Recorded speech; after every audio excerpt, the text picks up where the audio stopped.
So you want to write a novel. Good for you. It's a noble calling, a bit like being a plumber or a carpenter, but with more imaginary people. People often ask me where I get my ideas. The question makes it sound like there's some special idea store, a writer's supermarket where you can pick up a plot in aisle 3 next to the milk. The truth is much simpler and a lot less glamorous. Ideas are everywhere. You don't find them, they find you. They are fossils buried in the ground of your everyday life, just waiting for you to notice them, to dig them up carefully, and to see what sort of creature you've uncovered. An idea is usually just a situation, a what if. Like, what if a friendly Saint Bernard got bitten by a rabid bat? Or what if a high school girl with telekinetic powers got pushed too far at the prom? These aren't fully formed stories, they are seeds. They are two things that shouldn't be together, slammed into each other just to see what happens. Your job isn't to force the story out. Your job is to create a space for it to grow.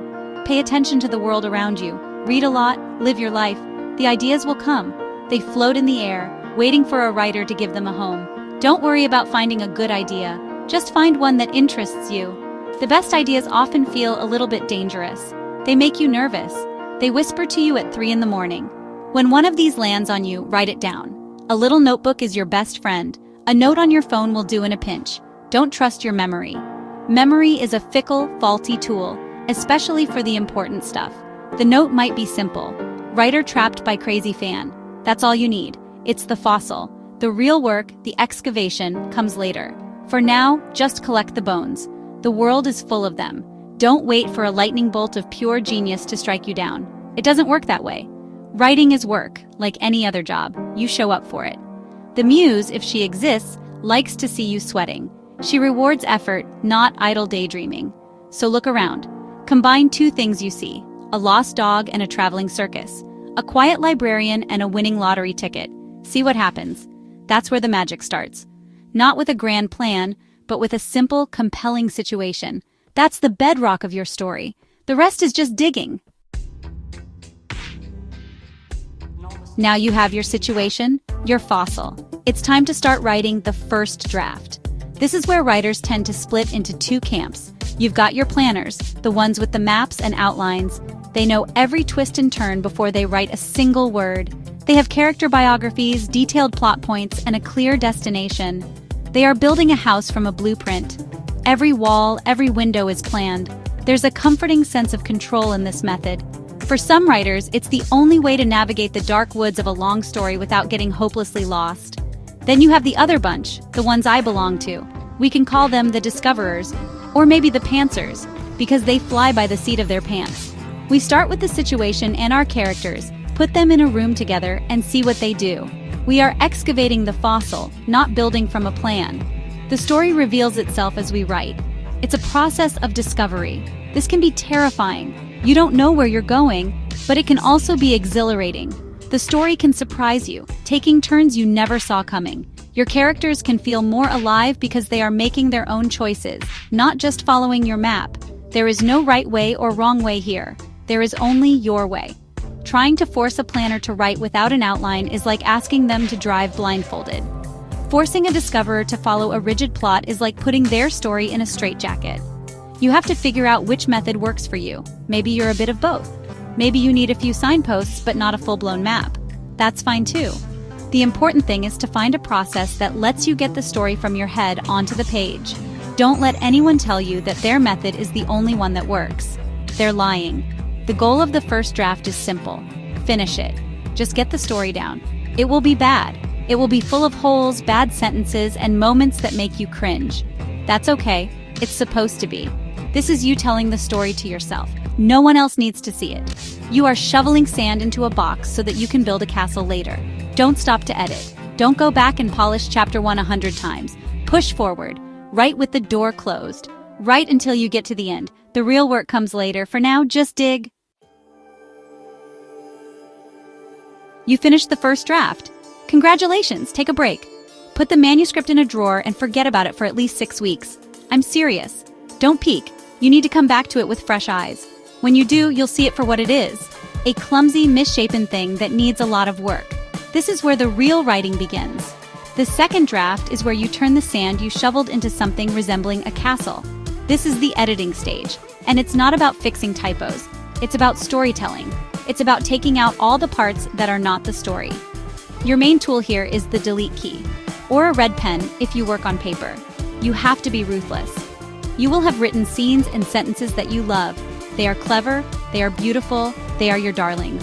And a lot of them will have to go. This is the hardest part of editing. In writing, you must kill your darlings. If a line, a paragraph, or even a whole chapter doesn't serve the story, if it doesn't move the plot forward or tell us something important about a character, it has to be cut. It doesn't matter how much you love it. Be a merciless God. Look for the big problems first. Does the plot make sense? Are there holes big enough to drive a truck through? Are your characters consistent? Does their motivation feel real? This is where you add scenes that are missing and cut scenes that are just taking up space. You might have to rewrite huge sections. This is not just polishing, it's reconstruction. Think of yourself as a mechanic looking at a faulty engine. You're not just wiping it clean. You're taking it apart and putting it back together so that it actually runs. Your story is that engine. Make it run. A simple tip: read your dialogue out loud. Does it sound like something a real person would say? Or does it sound like a writer writing? Often you'll find it's the latter. Cut the fancy stuff. People don't speak in perfect, eloquent paragraphs. They interrupt each other. They use slang. They hesitate. Make it sound real. Another tip is to cut adverbs, especially the ones that end in "ly." Your character didn't walk slowly, he crept. Your character didn't say angrily, she snarled. Let the verb do the work. The second draft is about making the story tighter, stronger, and more honest.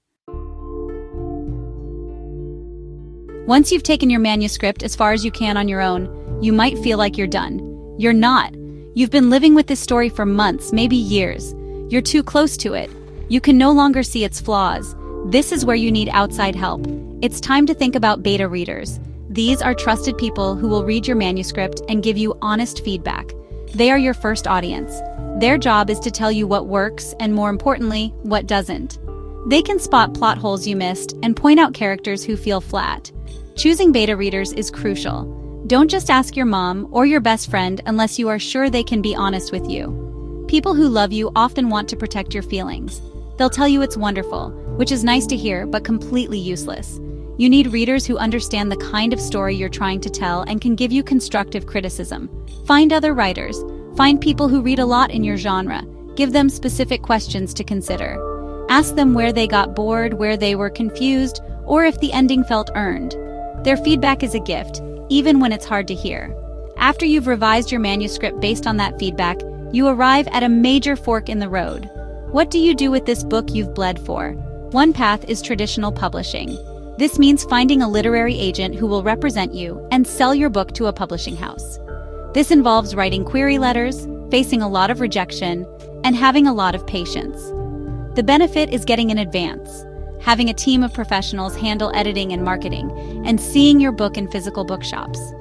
The downside is that it's a slow, difficult process, and you give up a lot of control.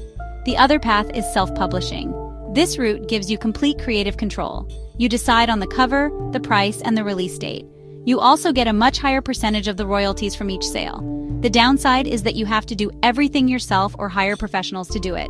You are the writer, the editor, the cover designer, and the marketing department. It's a huge amount of work and requires an entrepreneurial spirit. There is no right or wrong choice.